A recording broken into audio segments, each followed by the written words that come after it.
لو سكتنا ده المشهور بيحصل معاه كده. امال فيك، في والدتك او في زوجتك او في امي او في اختي او هيحصل فيها ايه؟ وان الاهمال بياخدوا ما شاء الله فلوس قد كده، خلاص نحلل الفلوس اللي بناخدها. يعني طالما بنقبض فلوس قد كده ما شاء الله، ربنا يبارك للجميع ويزيد الجميع من نعيم الله، نحلل الفلوس اللي بناخدها زي ما توقعنا. على الرغم ان احنا مش كنا في الاول مش كنا عايزين نسيء الظن بحد، وكنا بنحسن الظن زي ما ربك سبحانه وتعالى بيأمرنا، والنبي عليه الصلاه والسلام صلوا عليه الصلاه والسلام كان بيأمرنا.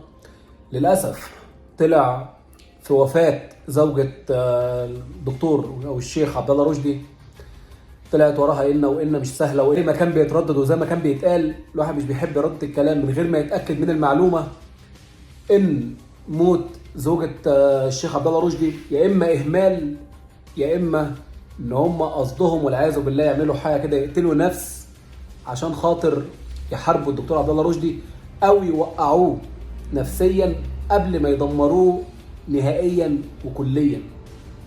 وللاسف طلع من 4 ساعات، طلع الدكتور عبد الله رشدي اتكلم في الموضوع، وكان الله في عونه. اقسم بالله ربنا ما يكتبها على حد. ولما تحط نفسك مكانه وتركز في تفاصيل الفيديو والحاجات اللي ما بين السطور، هتلاحظ ان الدكتور او الشيخ عبد الله رشدي مش عايز يتكلم بكل اللي في قلبه، ولا حتى قال 5% من اللي في قلبه، عشان خاطر بالبلدي كده بلغتنا مش عايز يحرق كل الاوراق اللي باذن الرحمن هترجع حق زوجته، اللي بنتمنى من الله سبحانه وتعالى نحتسبها عند الله. يعني ربنا يعني يحسن منزلتها باذن الله، ويا رب تتكتب من الشهداء. يعني لان اللي هي كانت فيه الله يعني بجد لو طلع مع الوقت، وللاسف الايام مش فيه اسرع منها، وده اللي هيثبت ان في الموضوع فيه ان يا ويلهم اقسم بالله دنيا واخره. والناس دي يا جماعه لو حصل او لما يحصل، ان الموضوع بقى مساله وقت، وهيتعرف ان المستشفى اقل شيء لو ما كانتش مدبره تجاه الشيخ او الدكتور عبد الله رشدي، هتبقى بالاهمال عمد، انهم اهملوا مريض. يعني حتى زي ما احنا بنقعد نقولها كده، يقول لك ايه ده هيهتم باحمد ده عشان احمد مشهور. طيب مش هيهتموا باحمد، اصل احمد مغمور ما حدش يعرفه.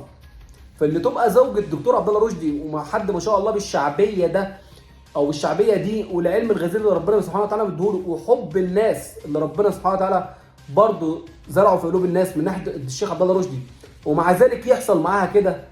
لو سكتنا ده المشهور بيحصل معاه كده.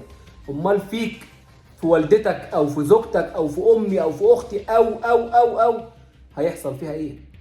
طبعا ده بغض النظر، في ناس طبعا كتير معهاش مصاريف المستشفى، بس ما بنتكلمش على المستشفى دي بشكل خاص، هنتكلم بشكل عام عليها وعلى غيرها. لازم للاسف تكون عبره. الواحد مش اقسم بالله وربنا وحده شاهد على كلامي، مش بيحب اذيه حد ولا اذيه الغير، بس لازم يكونوا عبره لمن يعتبر، مش عشان خاطر الدكتور عبد الله رشدي وعشان خاطر زوجته فقط.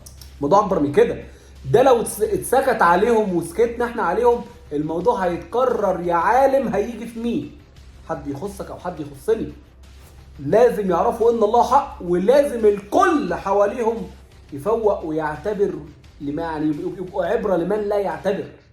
وان الاهمال بياخدوا ما شاء الله فلوس قد كده، خلاص نحلل الفلوس اللي بناخدها. يعني طالما بنقبض فلوس قد كده ما شاء الله، ربنا يبارك للجميع ويزيد الجميع من نعيم الله، نحلل الفلوس اللي بناخدها. الراجل جايب زوجته عشان تتعالج وتطلع لاولاده صاغ سليم، تطلع ليه. مش طبعا اقداره محدش فينا بيعترض على قضاء الله، لكن زي ما بيكون فيه احمد ربنا بيجعله سبب في حاجه معينه بالخير، ما هو برضه احمد ربنا لما يسلط عليه نفسه وارد يجعله سبب في اذيه الغير. هنا بيكون في سبب وهنا بيكون في سبب. فلازم الحق يرجع لاصحابه، ولازم حاجه تانية يكونوا عبره لمن لا يعتبر، عشان الموضوع ما يتكررش. لان اقسم بالله ما حد فينا بيحس بطعم المر الا لما بيدوق منه. فمش لازم كلنا يحصل فينا او ناس كتير يحصل فيها حاجه زي كده في مستشفى زي دي او غيرها عشان نعرف ان الله حق. يعني ده ما يرضيش ربنا. وللاسف اتمنى من الله على المستوى الشخصي، اتمنى من الله يطلع الموضوع مجرد اهمال طبي برضه لا يختفى، بس يطلع مجرد اهمال ويتحاسبوا عليه كاهمال.